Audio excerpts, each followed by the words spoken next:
Good evening. Let's have a thanks to Shannon. That last song, she wrote that a couple of weeks ago.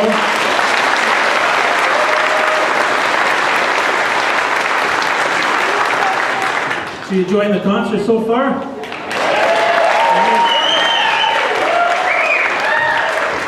That makes me happy. My name's Carl Bleich, and I had something to do with putting this together. So, but tonight I'm here to pay tribute to Gordon Franklin. The concert's dedicated in his memory, as was said at the top of the show.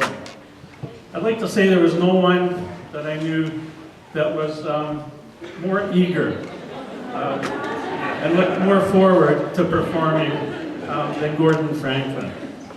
I just want to read a couple of letters that I received from Gordon. One prior to last year's Kickin Country and one just after the show. Remember last year's show was on the 13th of April.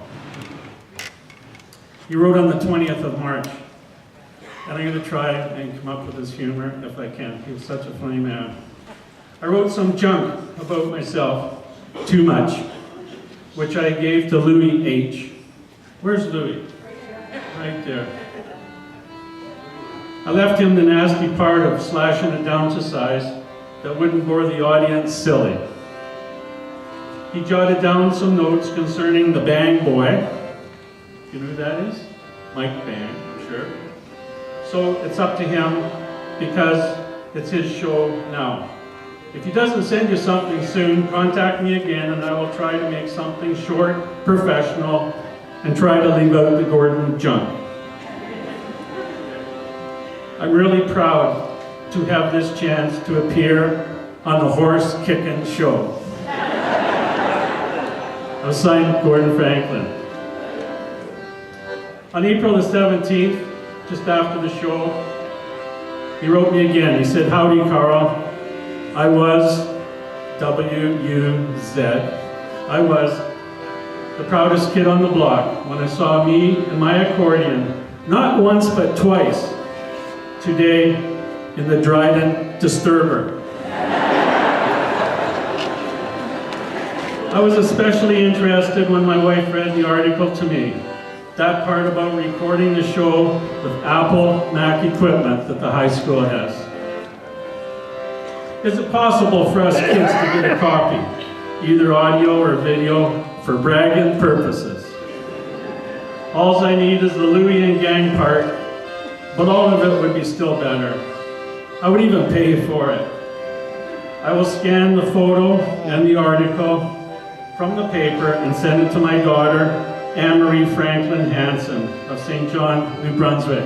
And of course, Anne-Marie's here and she'll be playing in the second half of the show tonight. I understand, who we understand has contacted me, or you, I guess, about putting on a benefit concert at the center late July, just prior to the Moody Jamboree. And of course, they were here last summer and did a concert, a fundraiser for the Dryden Hospital. Thanks. Probably see you Friday night at the open mic. Signed, Gordon Franklin. Okay there, Marcel.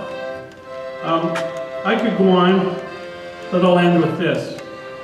One night while emceeing the open mic, I was filling airspace when Gordon was setting up. I ran out of things to say to the audience. I don't have any accordion jokes, I said out to the audience. From the audience, I heard a voice. It was Osvalda, Gordon's wife. She said, "I have an accordion joke," she said. I said, "Well, what is it?" She said, "What's the difference between an onion and an accordion?" Nobody in the audience had the answer. I didn't have the answer. And she said, "Nobody cries when you jump on an accordion."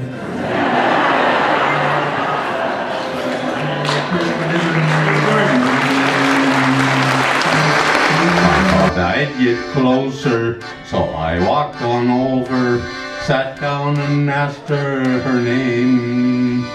When the drinks finally hit her, she said, I'm no quitter, but I finally quit living on dreams.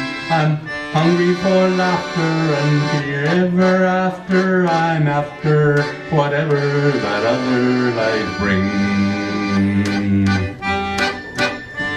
In the mirror I saw him and I closely watched him, and I thought how he looked out of place.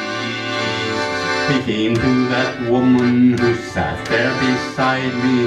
He had a strange look on his face. His big hands were calloused. He looked like a mountain. For a minute I thought I was dead. Then he started shaking. His big heart was breaking. He turned to that woman and he said, you picked a fine time to leave me, Lucille, with 4 hungry children and a crop in the field. I've had some bad times and lived through some sad times. This time your hurtin' won't heal. You picked a fine time to leave me, Lucille.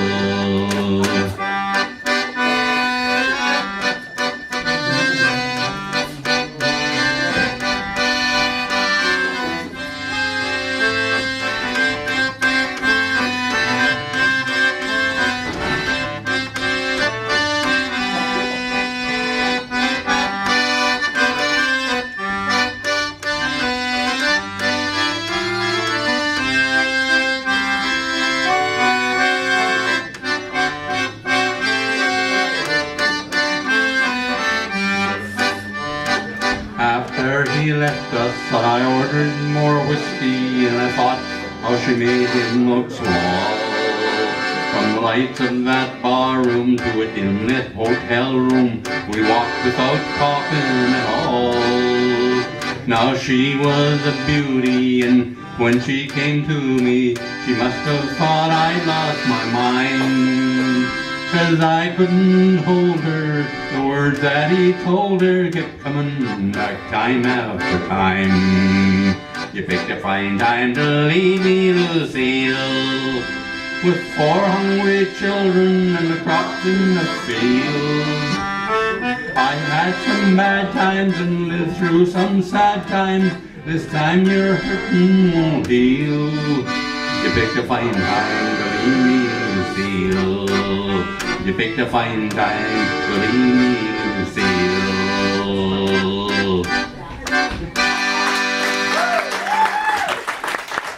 Thank you.